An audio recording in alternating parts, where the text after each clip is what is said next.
let's go back to the UNOS charge to itself. The policies are designed to make the best use of a limited supply of organs and give all patients a fair chance at receiving the organ they need, regardless of age, sex, ethnicity, religion, lifestyle, or financial social status.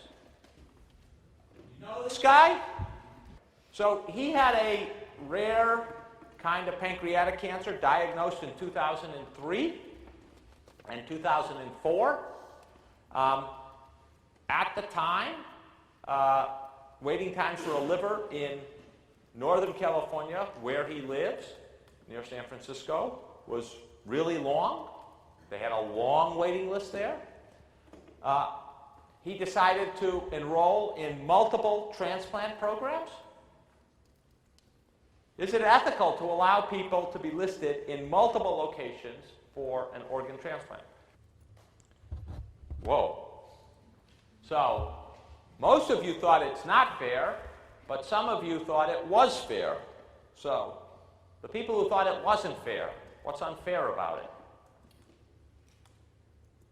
It's going to only apply to someone like a Steve Jobs who can fly to Tennessee or have the resources to be able to be on multiple lists and fulfill all the obligations. So you're worried that this violates the rule about financial status not mattering because only people with means could possibly do this. Those people, yeah? I think that it's an unfair loophole, but I wouldn't necessarily say that what Steve Jobs did was unethical, because I think in a time where you are, trying to survive, you do anything that is. So we'll give him a pass, right? Steve Jobs, after all, was facing death, and when people face death, they're allowed to do whatever the hell they want. Is that what you're saying? I just want to be clear. Is that what you're saying? Okay. I don't know how to draw an ethical line between doing something that would be considered illegal. Oh, first of all, I didn't ask the question, is what Steve Jobs did ethical or not ethical? We asked a slightly different question, which is it okay to be listed, to have a policy that allows people to be listed on multiple lists? So I would say no. Should Steve Jobs have gotten his liver?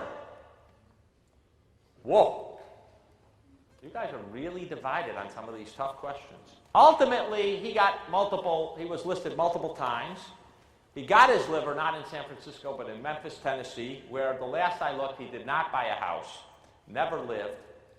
But the median wait time in Memphis was 15% of the national average. Much, much shorter. Maybe because it's near, like Kansas, Illinois, Iowa, and they got all those guys driving through cornfields. He received a transplant in April 2009, and he died just 2 years later. So the 5-year prognosis turned out to be terrible. But you can see here the important thing here, that there's a huge variation in the waiting times in different places. And by the way, assuming that Steve Jobs, never met the man, but I assume he's a data-driven guy, and you can see here, right? You don't have to be a genius in the math business. You can see the wide variation of waiting times. Maybe he should have gone to, New Mexico, but I doubt there's a transplant center in New Mexico that, where he wanted to be. Let's talk about another case. So she's a Mexican national, Jessica is, who was smuggled into the country illegally as a child for the express purpose of receiving medical care here. She had a congenital cardiomyopathy, that is a problem at birth, not known whether it's genetic or not, which caused an enlarged and weakened heart and damaged lungs, and she needed a transplant. A local businessman heard about her story in a newspaper column and was moved to start a charity to raise money for her transplant. Her 5-year survival for a heart-lung transplant is roughly 40%.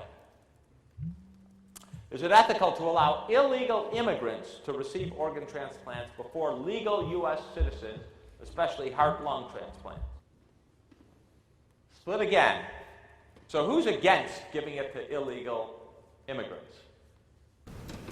If tax dollars are involved in her care, which I don't know. No, there's a case of business and started a charity going to pay for it. I mean, there's no chance that she would be donating to the pool, so I kind of agree with whoever said earlier, if you're not going to donate, you shouldn't receive. So it has nothing to do with illegality, it has just to do with donation, and since she's unlikely to donate, you don't think that should qualify. Anyone else? Lots of you said no. Yeah? What? Huge scarcity as it is, like why are, for ourselves, why are we giving them away? I work in a hospital where we bring people from Japan over and we give them parts because they will give them to themselves. I don't understand what you think. So you think we should save these organs for Americans, we shouldn't open them up, and that we should not give organs, say hearts, to people who can come, even if it's not illegal and even if they can pay for it. Anyone else? Yeah. How are illegal immigrants going to get on these waiting lists without learning immigration and getting deported? Oh, doctors don't always have to report them. So this does happen. Lots of illegal immigrants get lots of medical care without being reported. Are heart-lung transplants ethical? Most of you think it's ethical, 80% of you. Jessica needed multiple organs.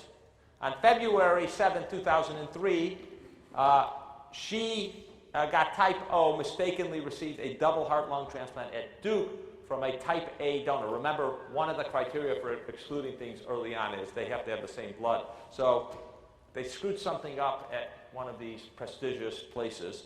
The error went public. Her only chance of survival was another immediate heart-lung transplant before her body rejected the new organs and she died. Should she have received a second heart-lung transplant? Most of you think she should. Someone tell me why? Yeah. It wasn't her fault that the first one was wrong. There was nothing in her power. They made a wrong decision, and She should get another. the chance to get something that would save her life was ruined. Right, yeah. They could have saved more people with the amount of organs that they are saving currently. Speak up. They could have saved more. They could have saved more people, Yeah. and so you think I don't think she should have gotten. you were in the no category here. She should not have gotten another heart-lung transplant. There were two other people you could have saved, and instead you sent to her. Yeah. I think that when you do something like this, you enter into a contract and there's obligation on both sides, and one of the obligations is on the physician side, the medical center side, and when you make an error like this, you have an obligation to make amends. So regardless of what she deserved, the medical Duke had an obligation to her because they screwed it up, and therefore they had to go to extraordinary lengths. So do we cut the heart and lungs out of the CEO at Duke Hospital and say, you blew it, buddy, and you owe it to her, it's your obligation?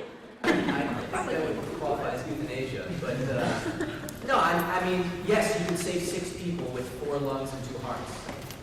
I'm not saying. So wait. I need a heart. I need a heart. I'm the guy in the bed next to Jessica's, and I look at, you're giving her another heart and lung? What about me?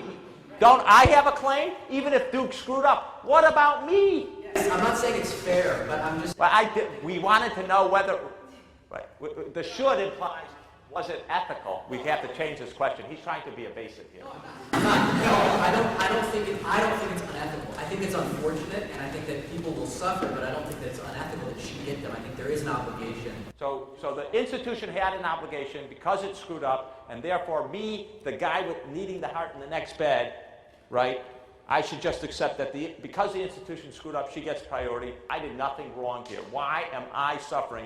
From 1997 to 2004, there were only 9 instances where a patient received a repeat heart-lung transplant. So we've got a 7-year period. We have 9 cases, roughly 1 a year, of a redo, as it were. Only 1 patient survived more than 3 years after the operation, goes to the prognosis case.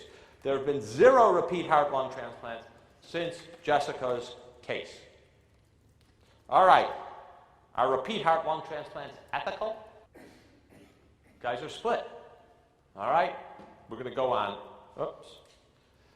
So in the Jessica story, just to bring this to a bow close, Jessica received a second heart-lung transplant 11 days later with little chance of success. 2 days after the operation, All brain function ceased. Her family wanted Duke to keep her on life support, but the prerogative belongs to the hospital. It's a little dicey there. And doctors discontinued her medication. All right, last case. I'm just going to go over the case because we've run out of time. The great Mickey Mantle, right? New York pinstripe. Lifetime of alcoholism, right? You have to do something in the dugouts while those games take so long. He got alcoholic cirrhosis. He acquired hepatitis C from the need for a blood transfusion. And then he was diagnosed with an undifferentiated hepatocellular carcinoma, that is, an inoperable liver cancer that originates in the liver. Doesn't come from, say, the breast or the lung. So it originates in the liver. Should alcoholics be eligible to receive a liver transplant? Should personal responsibility, like drinking in the dugout, be a factor of allocation decisions? Yes, most of you think that this should.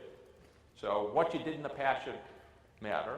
And should celebrities, public figures, people who are able to contribute to the social good, especially to a winning Yankees team, receive preference for liver transplantation over, well, or develop iPhones? I mean, you don't like, Mickey Mantle. What about Steve Jobs? What about Albert Einstein if he needed it?